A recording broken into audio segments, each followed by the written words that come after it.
tulad ng sinabi ko kanina, sa umaga, I work 2 hours doon sa rice field. And then, after trabaho ko doon, pupunta ako dito, magbabantay, magtitinda syempre. So, meron tayong tindahan. That is 30 minutes away from our house. So, ganun. Diyan lagi ang schedule ko. Diyan lagi ang schedule ko dito. So, unang nung itinayo namin itong tindahan, medyo maingay ang truck kasi along the highway tayo. Nung tinayo namin itong tindahan, nag-start kami sa mga isda lang muna. Mga galunggong, shrimps, bangus, ganon. Yun ang unang product na binenta namin. That's why we have 2 freezer dyan. 2 freezer. Nilagay natin. And then, kung may tutubuin dun sa panindang yon, unti-unting bumili ako ng pet bottles na mga beverages. Unang-una is yung mga Coke mismo, at saka tubig, ganon. Yan. So, ayan. Ganon.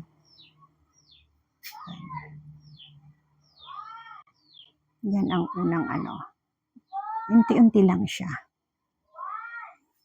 So, tapos, kung ano yung tinatanong ng customer, yun, unti-unting bumibili ako hanggang nagkaroon ng asukal, mantika, asin, yung mga basic needs dito. Kasi dito sa amin sa bundok, usually may palay sila sa bahay nila.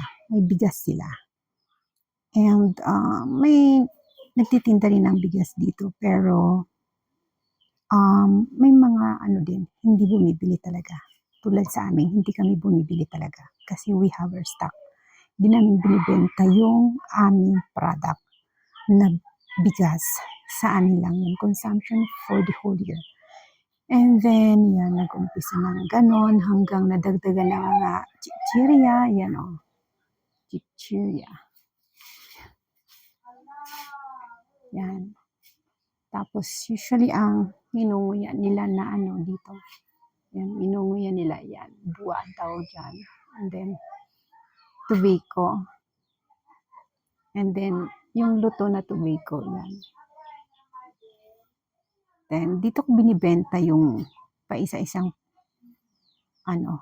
yung paisa-isang ng kalabasa ng mother ko. Tapos hanggang meron din na tayong ayan, pansit canton. Unti-unti lang siya. Hindi siya biglaan. Kasi kung ano yung tinutubo ko doon sa main product na binibenta namin, binibenta ko, yun ang pinambibili ko ng paninda ulit na basic usually. And then, sa susunod, nagdagdag uli ako. I see to it na every biyahe namin papuntang Dagupan, kasi doon kami kumukuha ng mga produkto. We also sell JB Bagoong. Yun. Kasi napili ko ang JB at ang kinuha ko yung class A talaga. Ayan, pakita ko. Nasa labas eh. Ayan.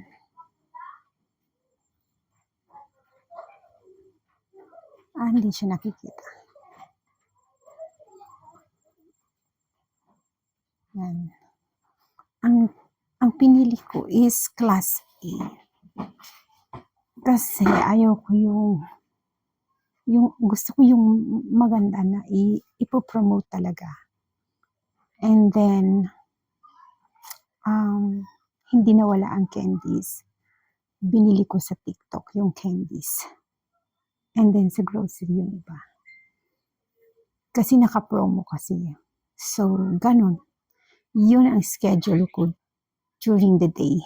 2 hours sa bukid, and then ready ako, prepare, maliligo at pupunta dito. And then hanggang 6 o'clock ng hapon. Yan. So, get it? Iyon ang schedule ko talaga. So, see you tomorrow again.